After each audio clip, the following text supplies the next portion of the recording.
you put in the comment to take DIM with I3C. Can you tell us what is DIM and how it can help if you have a lot of estrogen in your system, and how even I3C can help lower, I guess, part of your risk of getting certain types of cancers like breast cancer? Yeah, so DIM comes from our cruciferous vegetables, right? So that's like your broccoli, cauliflower, cabbage, kale, Brussels sprouts. You know, they naturally have these components in it that help the body with estrogen metabolism. Mhm. So as a supplement, it can be a real powerful tool whenever somebody has like an estrogen dominant type of a situation. So we see that with,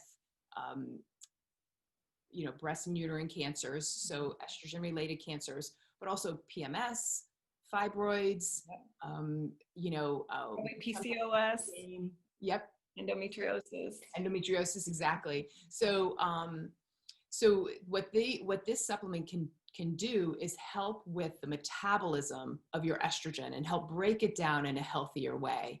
And so there's a lot of things when somebody has estrogen dominance that we pay attention to, right? We think about, well, what can we do to lower the estrogen that the body is producing? And then how do we help the people metabolize it once they've made it? And how do we help people eliminate it out of their digestive system, right? So one of the things in terms of production of estrogen, we know that when we maintain a lower percentage of body fat, that really does help with the amount of estrogen our body produces. So our body fat has this enzyme in it called aromatase. Yep, exactly. So when we have more percentage of body fat, then we have more aromatase, and then we make more estrogen. That aromatase actually converts other hormones like our testosterone and our DHEA. This happens in men too, unfortunately, but it converts those hormones into estrogens.